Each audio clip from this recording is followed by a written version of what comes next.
So yeah, was the Industrial Revolution a second fall? Revisiting Philip Sherrard's The Desert Fathers and Ourselves. Just a note too, you can find the original article. It was in Divine Ascent Journal from like 97, I think. But it's at the Eighth Day Institute website. So if anyone wants to check it out. So usually begin with a brief quote from St. Justin Popovich. In the history of the human race, there have been three principal falls: that of Adam, that of Judas, and that of the Pope. So the first part of this paper revisits an article published posthumously in 1997, where Philip Sherrard argues that the scientific revolution of the 16th and 17th centuries, followed by the Industrial Revolution, constituted a kind of second fall. While there is a danger of dualism and Donatism in Sherrard's thought, much of his argument is sound and worthy of reconsideration. The second part of the paper looks at the work of Neil Postman and media ecology, and considers the ways in which Orthodox Christians can benefit from the critique of the modern world offered by media ecologists. Early in my theological studies in Greece, I read an article by Philip Sherrard published in 1997. As I mentioned, The Desert Fathers and Ourselves is the name of the article. Unfortunately, Sherrard's article is little known, so I wanted to revisit it to consider Sherrard's argument and to hopefully engage with and to amplify his prophetic voice. I didn't realize it at the time, but Sherrard's critique is essentially media ecological, which I will address in greater detail in the second part of the paper. I thought that I had not added that, but I did add that, so anyway. Sherrard begins his article with a quote from St. Isaac the Syrian. Here's the quote: just as a man whose head is submerged in the water cannot breathe the subtle air which is poured upon the atmosphere's empty gulf, so he who immerses his mind in the cares of the present life cannot take in the breath that is a perception of the new world. From Homily 74. The argument that Sherrard goes on to make is that we in the modern world are like St. Isaac's head submerged in water, so completely immersed in the cares of the present life that we are unable to take in the breath that is the perception of the new world. According to Sherrard, the new reality that modern people live in is so antithetical to the spiritual life as to make experiencing God and having a spiritual life nearly, or perhaps completely, an impossibility. Here is Sherrard's argument in his own words. It's a kind of a long quote from the article. Of course, we still have to contend, as the Desert Fathers had to, with the forms of evil endemic to the fallen human state.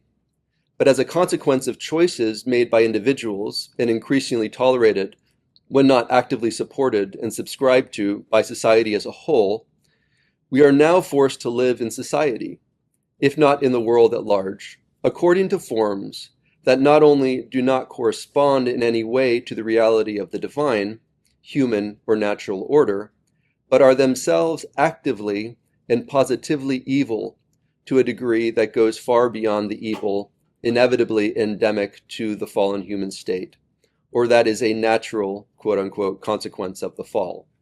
For these forms in themselves represent and demand the violation of the divine, human, or natural order, and hence represent and demand a denial of God's will.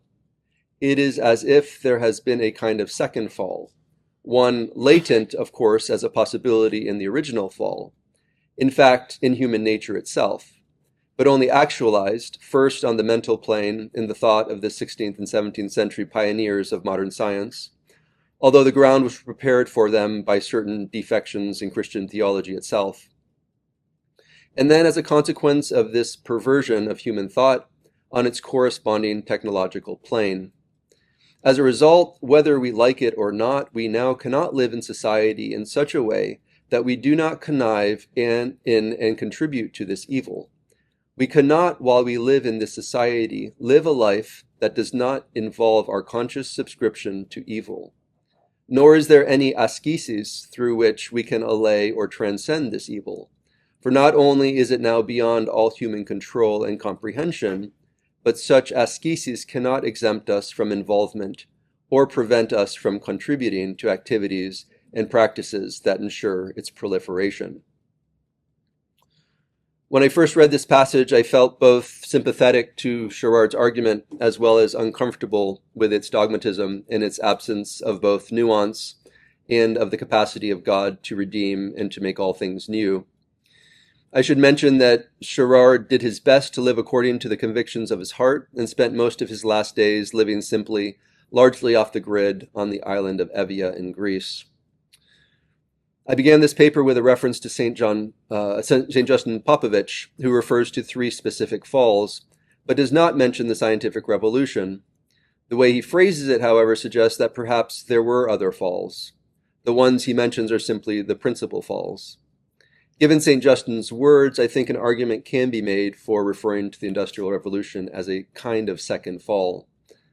That said, when introducing new theological interpretations, one must be very careful not to diverge from orthodox dogmatic teaching. Unfortunately, it appears that Sherard falls into this trap.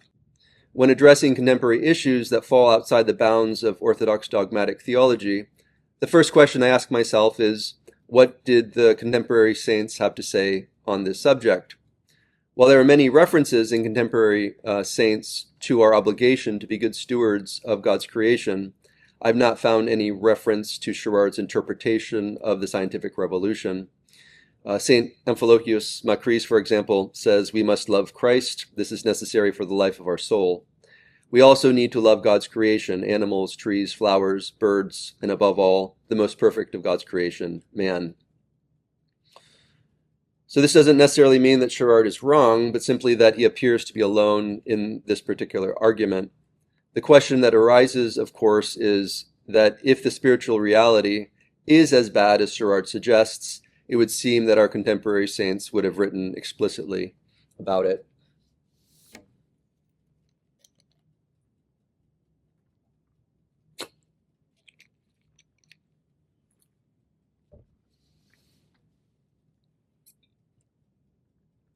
Theologically, the great issue with Sherard's critique is that it suggests 2 problematic theological ideas. One, it introduces a kind of dualism into the world, and 2, it approaches the question as the Donatists approached the question of the reintegration of those who abandoned the faith during the Diocletian persecution. Sherard writes, quote, "Before we can be in a state of grace, must not our inner being accord with the outer activities in which we engage? Can we be in a state of grace while sitting in an aeroplane or a car vomiting poison into the air? And by simply living in today's societies, can we avoid engaging in practices equivalent to, in fact, far worse than, sitting in an airplane or a car vomiting poison into the air, and equally a violation of God's will?" Sherard's suggestion is that somehow the created world can be so corrupted as to be unable to be redeemed, that our participation, willingly or unwillingly, knowingly or unknowingly, in the destruction of creation makes us unable to receive God's grace. The problem, of course, is that we know of many contemporary saints who rode in cars, flew in planes, and lived in the modern world immersed in the destructive reality that Sherard describes.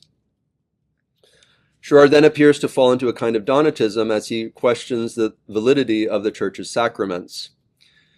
Quote, "To what degree can we say that where the liturgical and sacramental form is violated in any of the ways mentioned, or in other ways not mentioned?"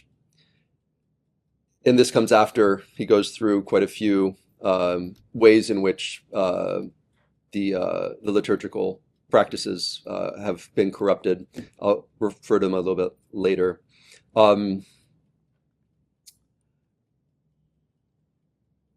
what degree can we say that where the liturgical and sacramental form is violated in any of the ways mentioned, or in any other ways not mentioned, we can participate in it, the liturgy, without involving ourselves in the corruption and desecration that typify the secular forms of society? Or does God bear all our sin, whatever it is, and forgive us, even though we know what we do? And can we presume on that? For Sherard, the validity of the sacraments is dependent on the integrity of every aspect of the process. Quote, "For the liturgy to be effective, there has to be this coincidence between form and essence. Each action in and formal element of the liturgy has to symbolize its celestial counterpart. For if it does not, and the correspondence between the two is disrupted, the mystagogical potentiality of the liturgy is annulled. The problem, of course, is that the human and material element of the liturgy has always been, and is always going to be, only a relative symbol of its celestial counterpart. It will never be a perfect symbol. If the efficacy of the Church's mysteries were dependent on human virtue and integrity, then the mysteries would completely disappear from the face of the earth. Sherard's utopian vision is, alas, a far cry from the traditional Orthodox understanding. As I already mentioned, I've always felt ambivalent about Sherard's article. It's interesting that it was published posthumously. It is likely something that he wanted to offer the Church, but didn't want to necessarily engage with in his last years. Like his final book, Christianity, Lineaments of a Sacred Tradition, it feels like something of a love letter written out of a kind of pain of betrayal. My purpose in writing this paper is not to undermine the value of Sherard's article, however. On the contrary, while I feel that there are theological problems with Sherard's writing here and elsewhere, there's also a great deal of good that we can extract from his critique. The rest of this paper will consider the ways in which we can benefit from this critique, as well as how these things can manifest practically in our lives. At the beginning of this paper, I referenced the quote from St. Isaac the Syrian about a man whose head is submerged under water being unable to breathe. I share Sherard's concern that the modern world is largely antithetical to the spiritual life, the forms of the modern world in particular, and that in order to have a spiritual life, it is helpful to both be aware of this as well as to proactively work to mitigate its effects. In my work, I often note how modern life resembles the computer-simulated world of the film The Matrix, as well as the fish in water that is unable to sense the water because it is the medium in which it lives. We were all born into a built world that we have come to accept as normal, quote unquote, when in truth, for most of human history, our modern reality would not have been considered normal at all. Sherard's concerns and intuition are valid, even if some of his conclusions are theologically problematic. While Sherard's theological conclusions are theoretical, his basic concerns are not at all theoretical. It is absolutely the case that the world in which we live affects the way in which we live, and subsequently, that the way in which we live our lives affects our spiritual state. So how do we begin to unpack this theologically? To begin with, there is the basic question of what humans were created for. The Orthodox Christian response is that we were created to be in ever-deepening communion with God. This communion was cut off in the fall, and we read in Genesis 3, one result of this fall. Cursed is the ground for your sake, and toil you shall eat of it all the days of your life, both thorns and thistles it shall bring forth for you. And you shall eat the herb of the field. In the sweat of your face you shall eat bread. God, the lover of mankind, blessed Adam by cursing the soil, for it was through physical labor that Adam was to find his salvation. Given the close connection between humans and the rest of creation, it's not surprising that the humanity represented in the Old and New Testaments, as well as in most of church history, is a humanity that has an intimate relationship with the natural world, and that is directly dependent on it and on the providence of God for its survival. Historically, most humans have been farmers. In America, for example, before the Industrial Revolution, about 90% of Americans were farmers. Today, this number is about 2%, and the kind of farming that most modern farmers are involved in is a far cry from traditional farming. This is all to say that the world in which we live is a very different world than the one in which the majority of our liturgical and spiritual texts were written. Again, I'm not suggesting that God cannot still act in this world, but if we believe that salvation involves a synergistic relationship between ourselves and God, there is no question that how we live our lives is going to affect us spiritually. A strong argument can be made for Sherard's premise that our modern world creates obstacles to living the spiritual life. The next question Sherard asks is, what effect has the modern world had on the integrity of the Church's liturgical life? He asks, quote, "Do the liturgical and sacramental forms of the Church still vehicle God's mercy and grace? Or are they too so denatured that they cease to do so? These are questions to which no definitive answers can be given, for the simple reason that it is impossible to assess the situation in all the local churches in which these liturgical and sacramental forms are still enacted."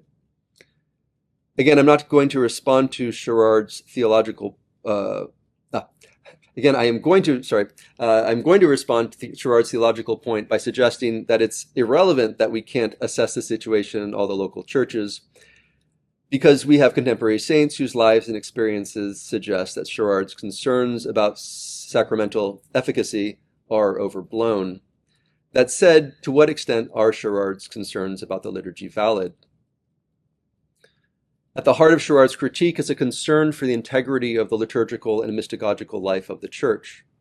Regarding ecclesiastical music, he writes that it, quote, "should reflect a transcendence of worldly time and not represent a taste, an epoch, a type of personality, or any kind of subjective, psychic, or sentimental emotion, which is one of the reasons it should never be performed in a non-liturgical setting or on a concert platform, for this removed it from the sacred context of worship and glorification in which alone its meaning is manifest."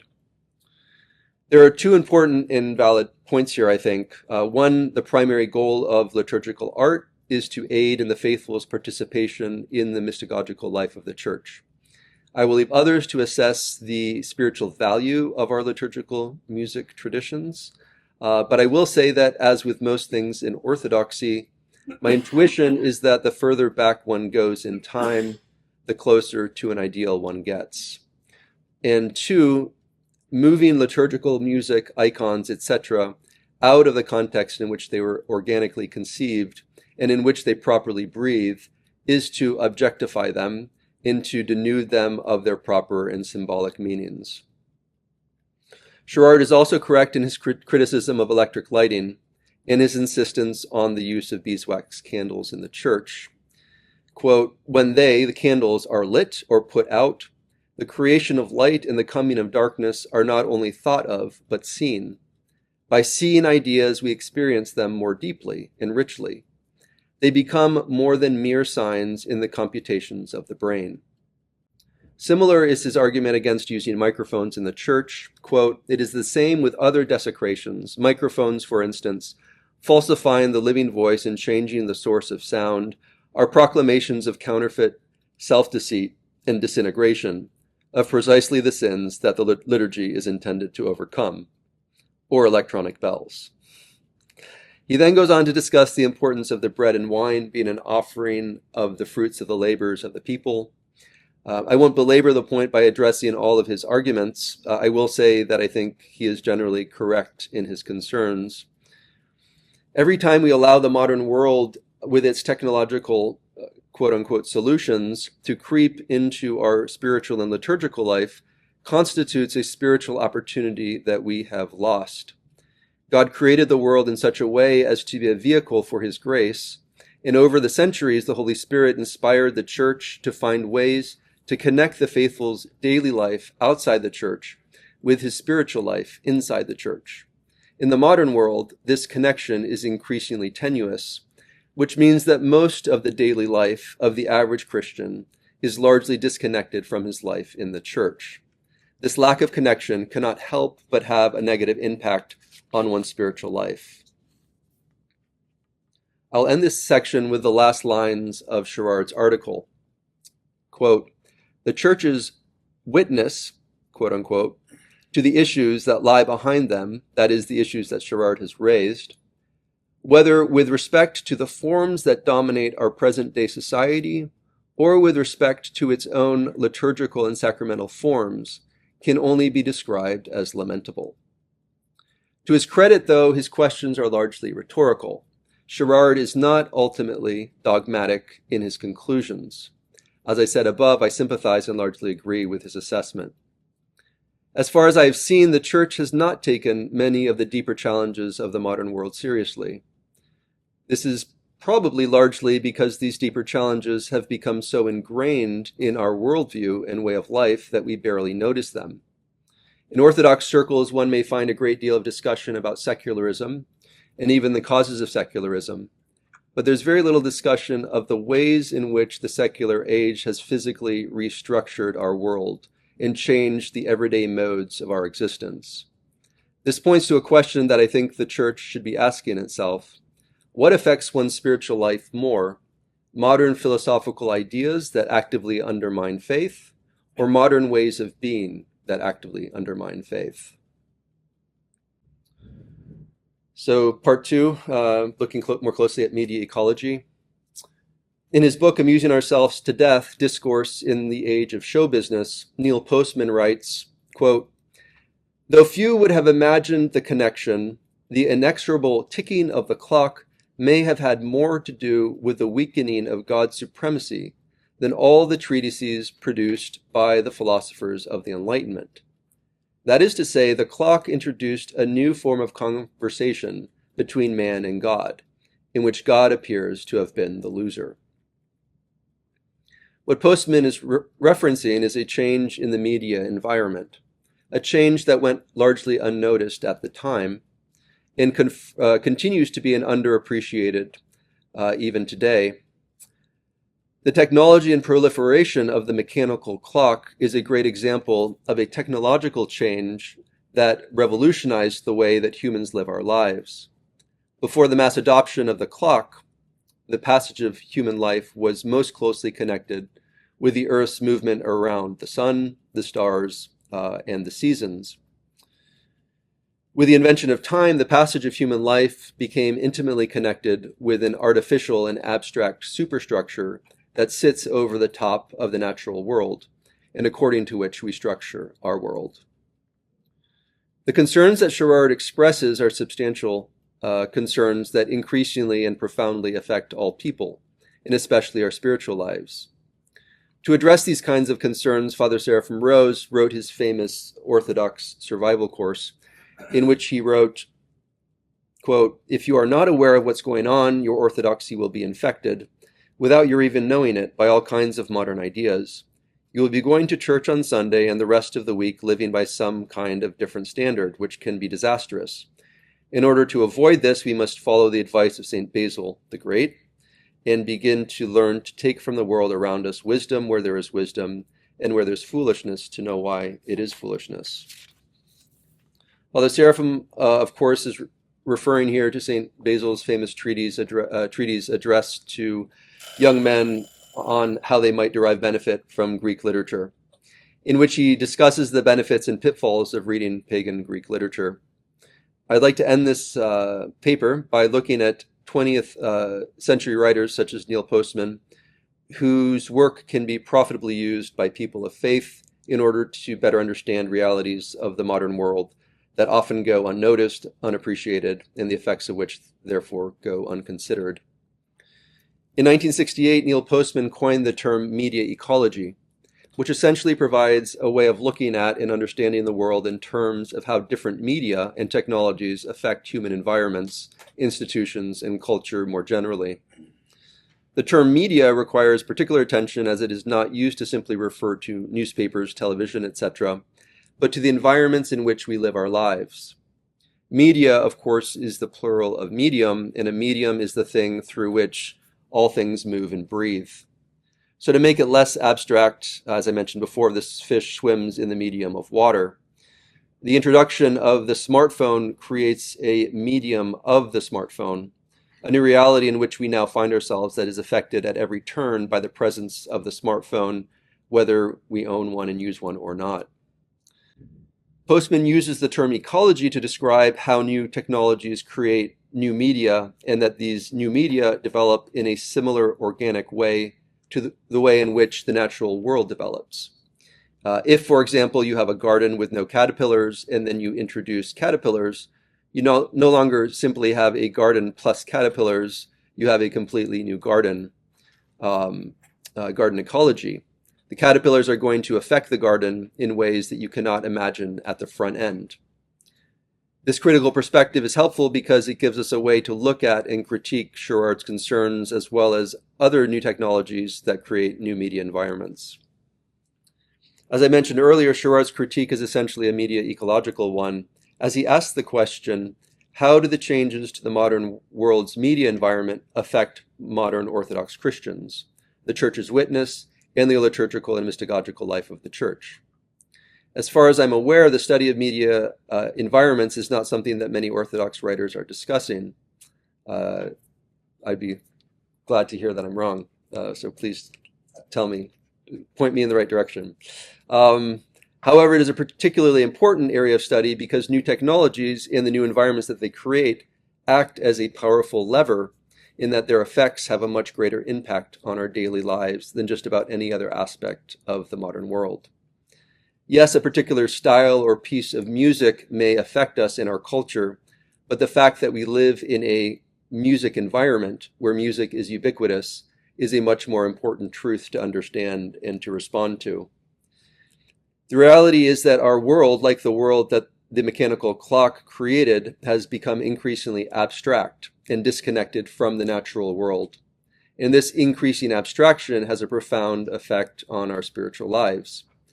And because this process is gradual and ecological, it is like the frog in the kettle who is unaware that it is being boiled to death. I describe media ecologists as rebel academics, many of whom work within academia, but whose work ends up somewhat on the fringes of academia as they attempt to find meaningful ways to connect their work to a larger critical perspective. Academia tends to reward specialists, but most media ecologists desire instead to offer practical answers to many broader modern philosophical questions. Media ecology is a somewhat broad umbrella, and who is or isn't a media ecologist is a question that is up for debate. But some of the modern thinkers who are generally regarded as seminal media ecologists include Ivan Illich, who offered a critique of the modern understanding of healthcare, as well as of modern education. Jacques Ellul, whose book, The Technological Age, is a modern classic. Christopher Alexander, who offered a critique of modern architecture. Jane Jacobs, who offered a critique of modern urban planning, among others. All of these writers offer Orthodox Christians important insight into the ways in which the development of the modern world affects the daily lives of most modern humans. We would do well to read their books and to try to discern for ourselves the ways in which our spiritual lives are adversely affected, not only by new technologies, but also by the entire built superstructure of the modern world that we have come to accept as simply the way things are.